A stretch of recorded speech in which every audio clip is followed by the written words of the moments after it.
How's everybody doing? Good, really good. All right, I'll get started with obviously, big challenge this week. At home with the Lions coming in. It kind of starts with, really with their head coach. I had a chance to coach against him when he was a player and what he's built up there in the 3 years that I've been here and have the opportunity to play against their special teams unit. Dave Fitt being the coach. I was at Philly when I was in Dallas. We went against each other a lot, obviously twice a year for a long time. They have a tremendous return game. Obviously what happened last week with Raymond in the punt return game, it's literally close to or over 200 yards if you take the penalty away, and the big 90-yard punt return for a touch. He's a handle, hard to handle. He's got great speed. He's playing fearless right now. He's playing with a lot of confidence, and certainly he can go the distance. And then on the other side, on the kickoff return game, Dorsey's done a heck of a job. He's had two really big returns. He's got enough speed to go the distance as well. The punter's playing outstanding. He's averaging almost 53 yards a punt. He's got plenty of hang. He's done a good job. He's got 12 in the red zone. Vaki, who's a heck of a rookie coming out of Utah, everybody liked coming out. He's leading him in tackles. And Jalen Reeves-Maybin, I call him three-name, is one of my favorite players in the National Football League. Been a tremendous special teams player for a long time. He can throw it on the fakes. He can run it on the fakes. He can do all kinds of things back there at the personal protector position, and he's hard to handle in their coverage game. So all that being said, I'll take any questions you may have. I need some glasses to do that. The forecast for Sunday looks like it might be kind of like it was today, maybe not as bad, but did you guys kick much in the rain today, and how good a prep is it? Yeah, we had a pretty good day in the rain, and again, fortunately for us in Green Bay, you get to play in all kinds of weather. So we'll have another good day outside tomorrow. I think Coach kept us all outside today for the whole practice, so it was good for us. And playing in Lambeau is always a challenge for people, and I actually think this is their first game outside, if I'm not mistaken. So we'll see what happens. They got a rookie kicker who's playing really well. Everybody tried to get, and I think he's only got one miss. And if you look at the tape, I'm not so sure that's actually a missed PAT. Kind of goes right over the inside portion of the barrel. My opinion probably was good, but yeah. Outdoor games the whole year. Well, I'm just worried about the one we got coming up. Do you get more time in a week like this than you normally would? They've got an extensive fake history that you have to go over. So do you get more practice time than you normally would to account for all the things that they do? No, we have extensive time as it is. Matt's great about the time and the schedule that we have during the course of the week, and we have multiple walkthroughs throughout the day, and then certainly our practice time. So we have a chance to get it all in. It may limit you some of the things that you're going to do against them because of all the fakes that they've had, a little bit like going into the Arizona game. They were a big fake team in the past, and so you have to prepare for that. And if you remember last year, they were backed up and ran a fake sweep against us a year ago. So they can do it at any time, at any place, and also, the punter throws the ball really well. So we're gonna work to do the best we can against whatever they're gonna present to us. Is it more about preparing your guys to expect a fake, or do you try to actually figure out what the fakes are going to be, or is it impossible to? Yeah, I think it's impossible to actually know exactly what they're going to do. He has a multitude of fakes over his career, on tape that we've all looked at. And again, you're preparing to play against, whatever could happen every team you play against. Sometimes there are some indicators maybe that you think you're going to find, but it's hard. So we play the fake on the way to the punter, Is that kind of what happened? I think Van Ness blew it up. Is that kind of what happened last year in things? Yeah, I guess, we were in a 6-2 front actually, and they tried to run a sweep to our left, and we had a bunch of D linemen in there. Van Ness was on there, J.J. Igabari was on there, and I think Carl Brooks was on there as well. So they did a good job against it. Like, how far do you go back looking at their fake history? Well, Fipp and I have been playing against each other since 2013, so we have a pretty good catalog of each other's work. So you go all the way back over that entire decade? Oh, yeah. Does being mindful of those fakes take away from the punt rush's ability because you have to be mindful of what they might do? Well, I think the distance for the first down is kind of, mindful in your calls anyway, regardless of where you are on the field. And then playing against this team who's had some fakes, backed up inside the 20, inside the 25, it kind of gets your antennas up a little bit more. I think they had a big fake against, Tampa backed up inside the 25. So, again, we'll play a certain front that helps us, hopefully to some degree, discourage them maybe. But we got to be prepared for it as we go through the game. What have been your impressions of just how McManus goes about his business on a daily basis now that you've had a couple weeks with him? Yeah, again, he's a longtime pro. I think I said it the first, week he was here, he's very particular in some of the things that him and Daniel work on with the hold and the lean and where it's supposed to be. So to this point, it's been a good marriage. We're excited about, hopefully he keeps progressing and we all keep progressing as a battery with those three guys. Are their fundamentals better than what we saw last night? I don't know, but I'm excited to be a Yankee fan. What's that sign say? I'm a Yankee fan today, tomorrow, and forever. That's me. So, I just think it's exciting, really, get to the World Series and to play that kind of baseball, this late in the year. Somebody got to be unhappy, right? I think I talked about that last week. Never come out of a game happy. With Raymond, is it just his speed? Is that why he's so good? Again, that's one of the reasons, but no one ever gives credit to the blockers, the people up front that had a good rush and get their hands on their guy and get in great body position and give them a chance to get the corner or get the edge or stick it up the field. So I think it's a combination of, how they're playing, how they're coached, and then certainly his ability to make people miss and to finish.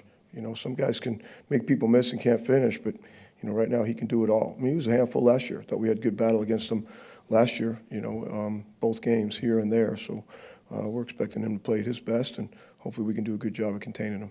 Is that what happened against the Titans on a couple of those returns? Because I was looking like, where's the first one or two guys to be down there when the ball's coming down? And, you've got a punter with such a leg.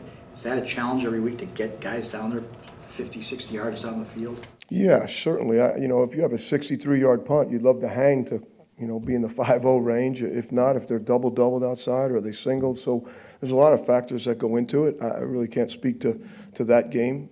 I just know what we're going to try to do is do a good job of building a fence and hopefully stay above the ball and be a good tackling team come game time. You guys good? Okay, thank you.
Day? I didn't say it's a beautiful day. It was actually, we practiced in the rain. Were you guys out there in it? Yeah, so. But it was raining hard when you guys were out there. It started to come down harder, too. You watched your whole practices at BC, didn't you? I don't think I let him watch the whole practices, sometimes in the spring, but Matt's one of the only, I give Matt a lot of credit for staying outside today. I mean, I don't know how many people would have done that. There was a lot of juice, too, which was good. But, all right, go ahead, guys. Nothing? Where do you start with that offense? I mean, they do everything well. They're scoring 1 million points. What's the starting point? Well, I think it starts up front. Just like in any game, if you can't stop the run, it's going to be a long day. Their offensive line is probably the best that we've seen, and then they have 2 really good running backs. So we really have to defend the run. And they're explosive, they're powerful, and their offensive line is really good. I mean, they built it the right way. They've built it from inside out, but it's got to start there with the run. Obviously, they have good wide receivers. They have a really good tight end. And the quarterback is as efficient right now as any quarterback in the NFL. I think they're coaching really well. I think their whole staff does a great job with their scheme, and then what they've done with the quarterback this year and his efficiency, it's been very impressive. Do you spend much time on worrying about trick plays at all? You know, like the Montgomery throw? I mean, how much time can you actually? Do I spend a lot of time worrying about trick plays? I watch them. Every week I watch like all the trick plays. I try to watch the trick plays from around the league to see what's going to be copied next. You try to figure out, you know, who likes to run them, when, where. You sprinkle them in practice, but there's a lot more to worry about with this team than just trick plays. So I think it's always something you have to be aware of, and they do a really good job there too. We talked a lot about the pass rush, but you guys are ranked well from a run defense standpoint. How do you think you guys have held up in that regard this season? In the run or the pass? We've gotten better. I mean, I think each week we've gotten better against the run, which I give our players a lot of credit for and the coaches as well. I think we're just getting better overall on defense. I think we'll still be more consistent, but our guys are playing faster. They're more physical. We're getting off the ball up front. They're starting to understand the scheme more and the technique more up front. I think our linebacker play has been better. It'd be nice to have Quay back. I mean, I thought Quay, before his injury, was playing really well, and I thought he was just going like this. So hopefully he comes back and he allows us to take an even bigger step forward, because now we also have guys who have played different positions and have gained experience. But I think our run defense is definitely going in the right direction, and it's going to have to this week. I mean, that's going to be the key to this game, and it might be like today, another beautiful day, rainy, cool, a slick field, so we got to be on it in the run game. But I think that's a credit to the guys up front, the backers, and then, you know, from the safeties and the corners, just the physicality, the tackling, and I think our staff's done a nice job there too. Having Wyatt back, he was playing obviously so well for you early on. Do you think he can get back to that pretty quickly? Yeah, I sure hope so. I saw it more this week. I give him a lot of credit for fighting back through his injury and playing last week. He probably wasn't 100%, but he fought through it. He played in, obviously played in the game, and when he's 100%, I think he's one of the best at his position in this league. And we need him to play that way this week, and then he can rest up over the bye week and hopefully feel even better. But just the energy, the personality, the explosiveness, not just in the run game, but in the pass game as well. I mean, he's a dynamic player, and I'm very happy that he's back. You talked a lot about the depth in your secondary. What is your level of concern or level of confidence if Jair and Evan can't go this week? Well, we've got a lot of competition in the group, period. I mean, if you look right now, in the corner room, we've played a lot of guys, and we'll continue to do so. There's guys that have stepped up in practice, and I thought had a really good week, just like last week, and we'll rotate those players as we see fit. You know, obviously in the safety room too, we've moved people around. Bulls played nickel, Bulls played safety. Last week, Bull had to play both, which is definitely not easy for a young guy. I mean, the thing with Bull last week, you give him a lot of credit. He's like, I said to Bull last week, I thought he had his best week of practice at the nickel position. And there was a couple times he was disguising and doing things, and I kind of smirked, and I was like, Bull, I mean, that's really good. You got me on that one, and I was going to tell you to get back in, and I saw you do it late. So it was so cool because he took such a good step at that position last week. And then what happens? Then he's got to go in and play safety, and he hadn't really practiced at that position. So now for a rookie, that's hard, right? It's like everybody wants to ask and play the rookie here, put this guy here. I mean, it's not always the easiest thing to do. So I give Bull a lot of credit for what we've asked him to do. I think he's a really good player, and I think he's having a really good rookie year. But to have his versatility, I think is huge. Cooper made that the pass breakup he had where he, you know, fakes the blitz and then runs 40 yards the other way. Yeah. He made that look pretty simple. How difficult is that for a linebacker to do? Probably as difficult as it looked. I wish he didn't sell the blitz as much like he did. I wish he kind of got out of there and ran. But he wanted to make it harder for himself and sell the blitz. So, I mean, it was a great play. I mean, we're not going to ask a guy to sit there, take 3 steps forward and run that far deep and cover the middle part of the field, but he was able to do it. The strain, the finish on the football, the speed. I've said it, he's a dynamic player who's getting better, and he's starting to play more snaps, and he's getting more comfortable, and we're asking him to do more too now. I mean, he's lining up as a linebacker, but we're moving him around a lot on third down. So we are starting to put more on his plate. And the more he shows us he can handle, the more we'll give him. At the same time, we just got to be careful overwhelming him too, because it's tempting. But we got to let him play fast. He had a bunch of sacks last year at A&M. What was the coverage stuff like that, something you saw on tape and even when he got here early on? Yeah, it's his speed and athleticism. I mean, he can accelerate. I mean, he can roll. So we ask him to do some things that maybe we wouldn't ask other people to do that we feel confident that he can do them. I mean, that was a little bit drastic. So you're not going to see too much more of that one. That was a good highlight clip for him. On that play, and then there was a tight end down the seam that he had to go and cover. Is that sort of an answer that teams are having for you mugging up the linebackers, or is that just part of what they were doing offensively? You know? No, on that particular one, we blitzed a nickel and they threw hot to a guy who was supposed to be replacing that area. That wasn't even Coop who was replacing that area. On the tight end, what you're talking about? Yeah, I mean, we blitzed. All right, so you have a nickel out wide, right?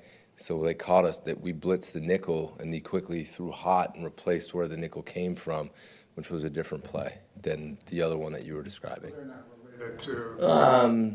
No, a different play. I see where you're going because it kind of looks similar. But, you know, sometimes those work really well and sometimes they get you. And they made a nice play. He threw it on his back shoulder and it was a good completion. It was a nice play.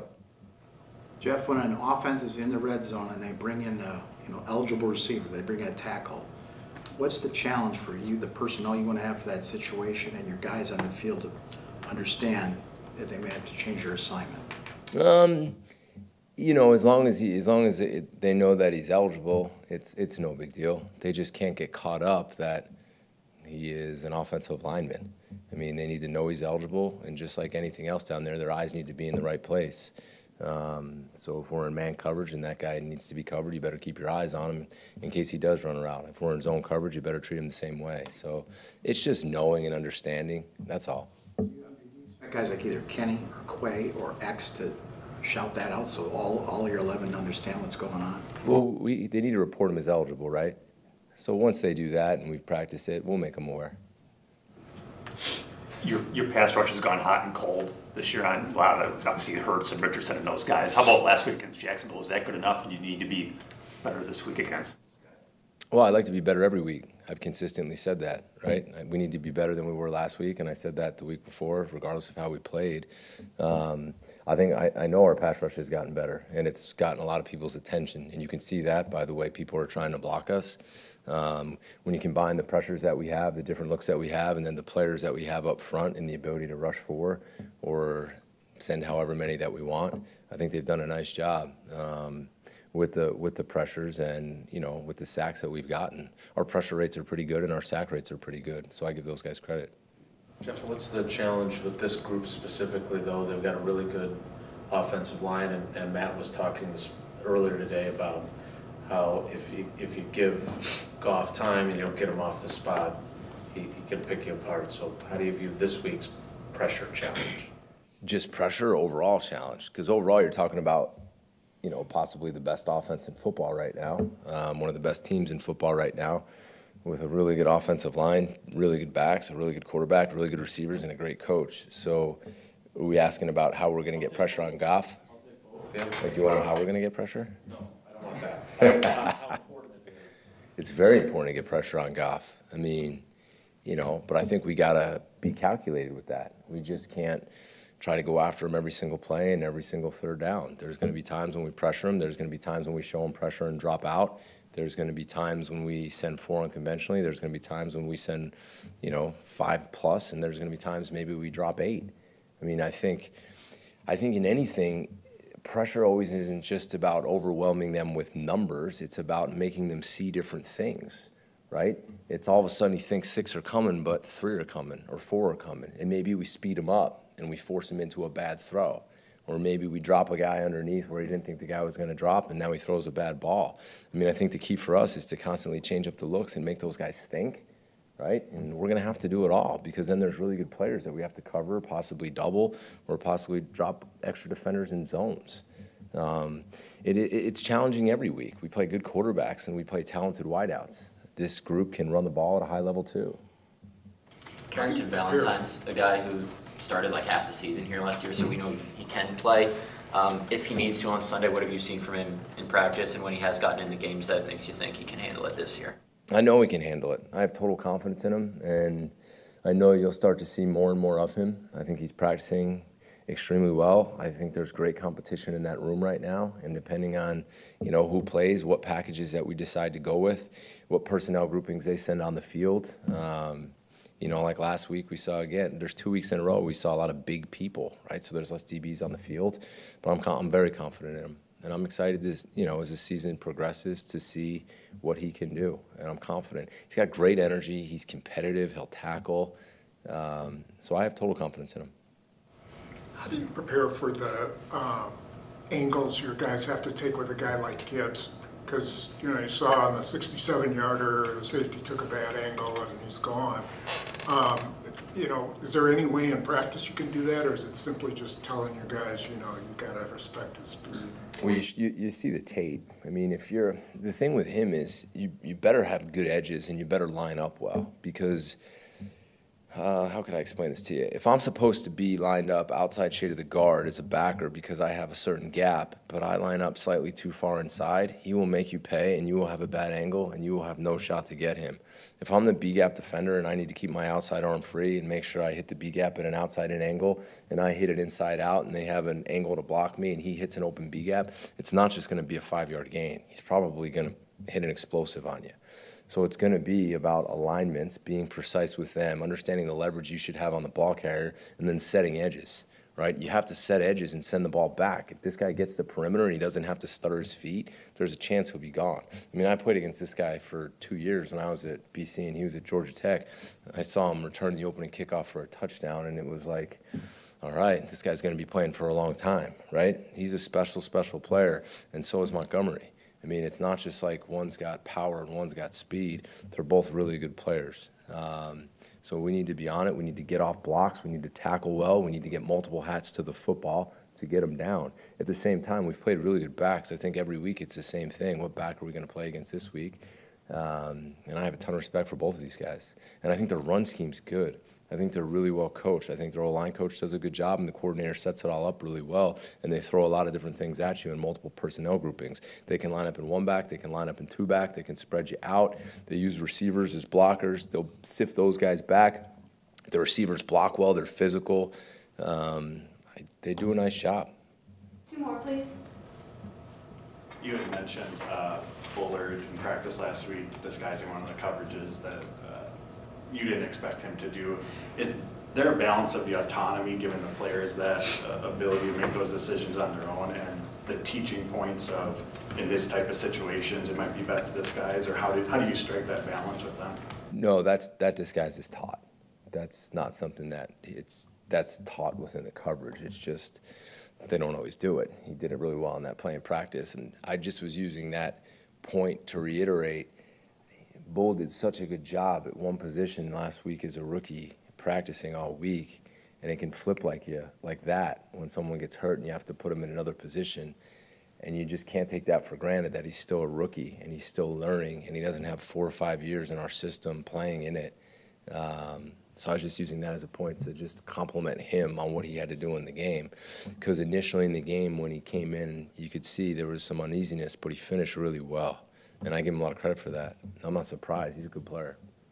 How was that moment this morning when Matt announced that Xavier was NFC Defensive Player of the Month? Say that first part again. How was that moment this morning in the team meeting when you found out, when Matt announced that Xavier was named NFC Defensive Player of the Month? It was awesome. I had no idea. So I don't think he had any idea either. So when the picture went up in the team meeting, I mean, that was really cool. It's a credit to him.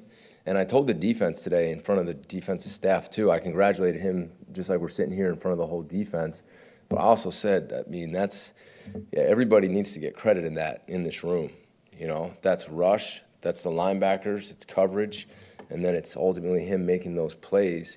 But that's when you play good defense together and you have success and you win games, guys are going to get rewarded, and he deserves to be rewarded. He, in my opinion, is the best safety in the NFL. and he's starting to be seen by everybody. And I'm so proud of him, and it doesn't surprise me. The growth that he's had, too, I mean, I can already see it. He's become one of the best leaders on our team. He's one of the best practice players on our team. He's got an unbelievable attitude. He's always studying, and he's young. I don't even think we've seen close to how good this guy's going to be. It's just right now everybody's starting to notice it because he's got huge production. And it's not just the production. It's like I said last week, don't get bored. People aren't throwing the ball in your area. Well, they do, and look what happens. He gets another one. So that's a credit to him. Ryan Downer, DA, Perk, all those guys are doing a great job with him. And I'm really proud of them. And there's so much more to come. Thanks, guys. Good. Thanks. All right, guys.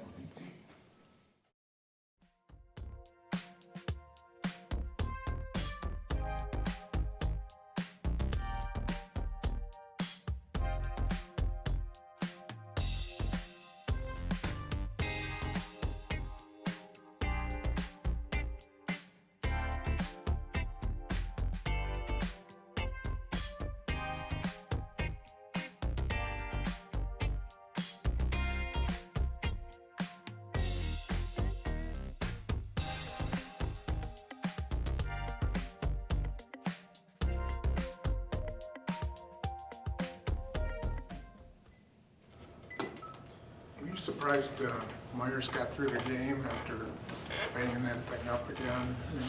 No, Josh is a really tough kid, so I was not surprised. I was happy he did, proud of him how he battled and everything like that. He's tough and gutsy performance by him for sure.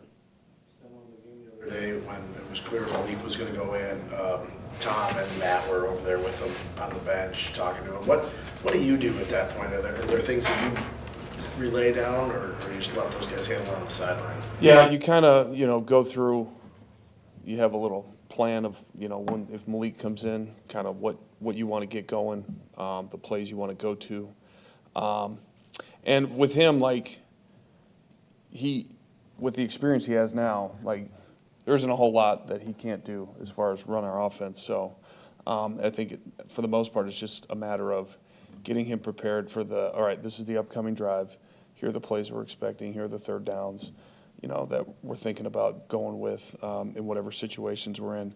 So just trying to get him mentally prepared to, once he hears the call, to kind of have a plan in his head of what's coming down the pike for all that stuff.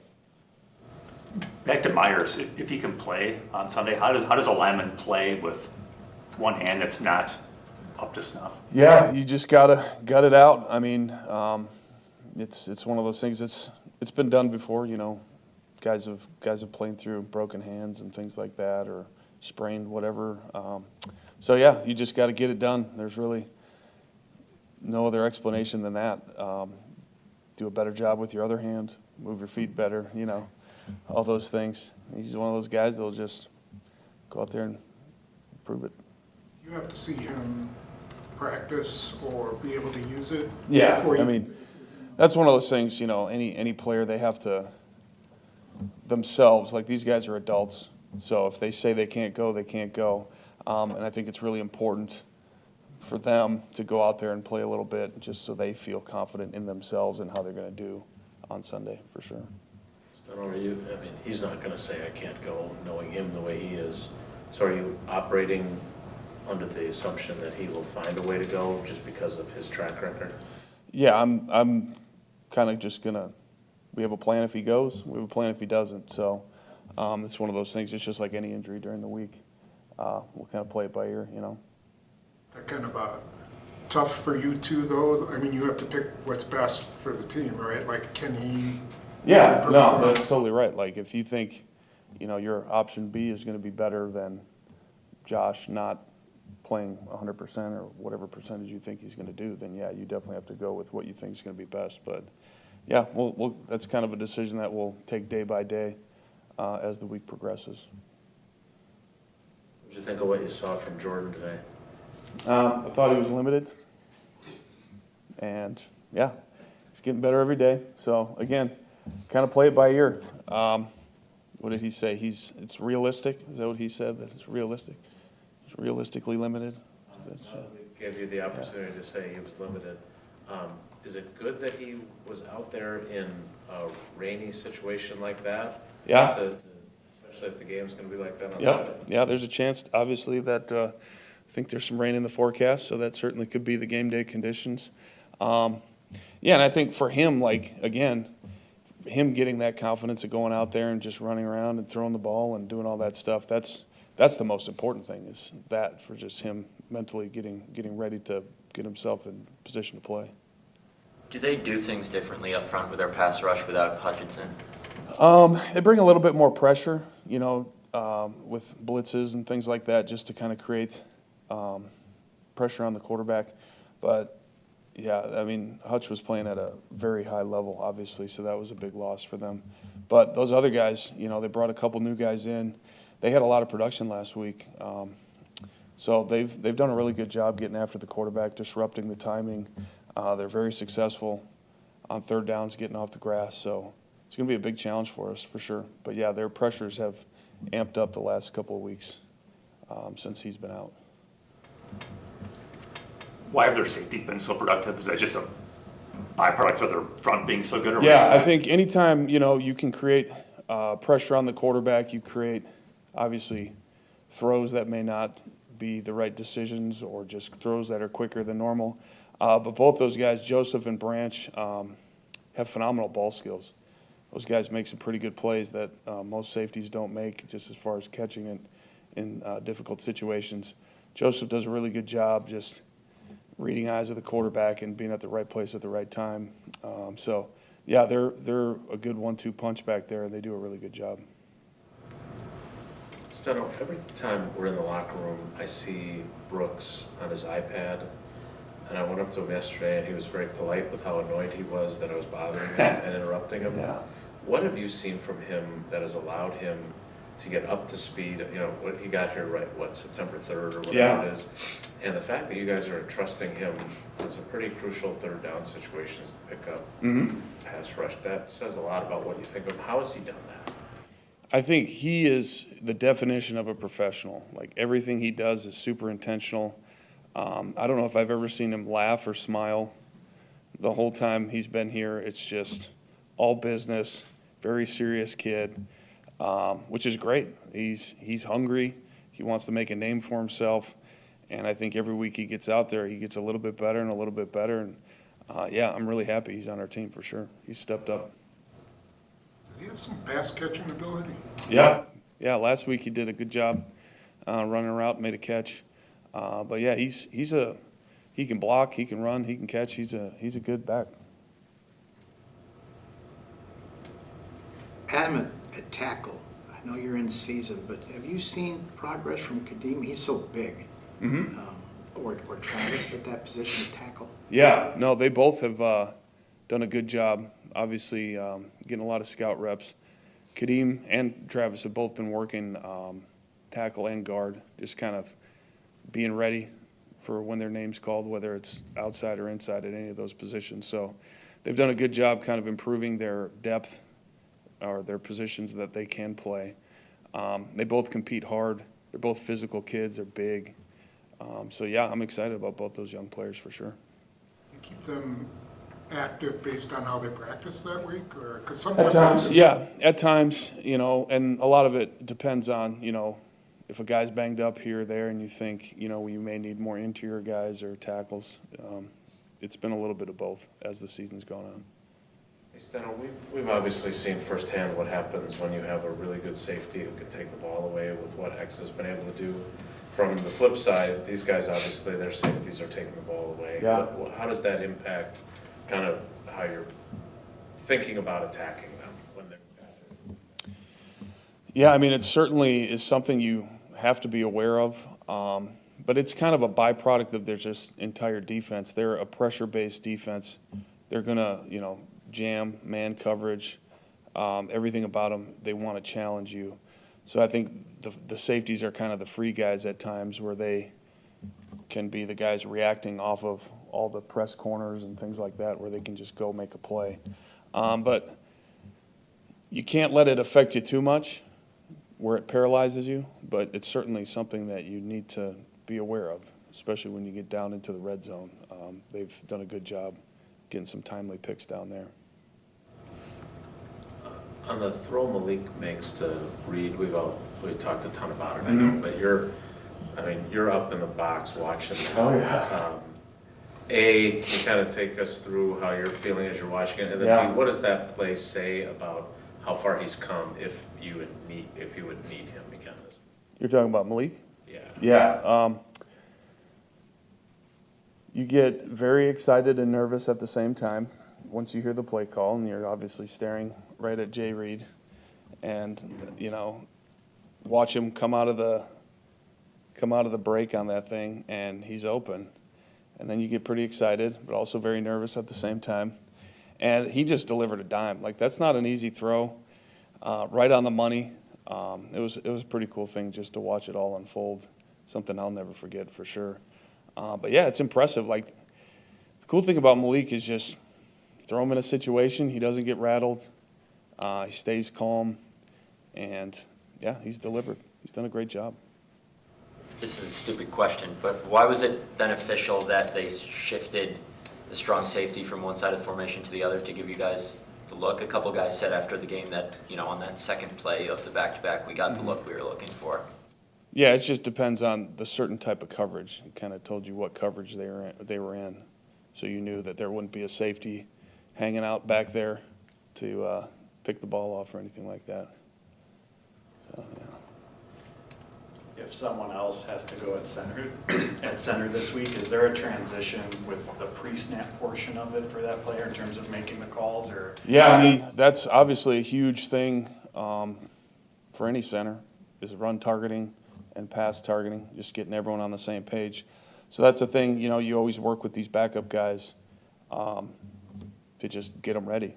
I think Coach Buckus and Eddie have done a great job all year, just preparing these guys for any scenario that can come up. So they're doing that this week too. What have you thought about Morgan? Are you getting more confident in him, or have you seen more from him? Yeah, he's just a young player that's learning how to play, and you see a lot of good flashes. You see some bad plays, just like anything. So yeah, I'm encouraged by him, and I'm just excited to just see him as the season keeps going. Hopefully, he can remain healthy and be able to put a few games together and really improve. Do you see the pure athleticism, or is it because, sometimes he's got to think through things, maybe he's not reaching his full? Yeah, that's the big thing about these young guys, is just getting out of your head and being able to play fast. So you definitely see clips, where he's playing fast and doing a good job, and then, like you said, there's some where you can kind of see he's a little hesitant. So just the more he plays, the more those bad plays will go away, hopefully, and you can just let him be an athlete and, live up to his potential of being a good old lineman. You guys good? Cool. Thanks, guys. See you.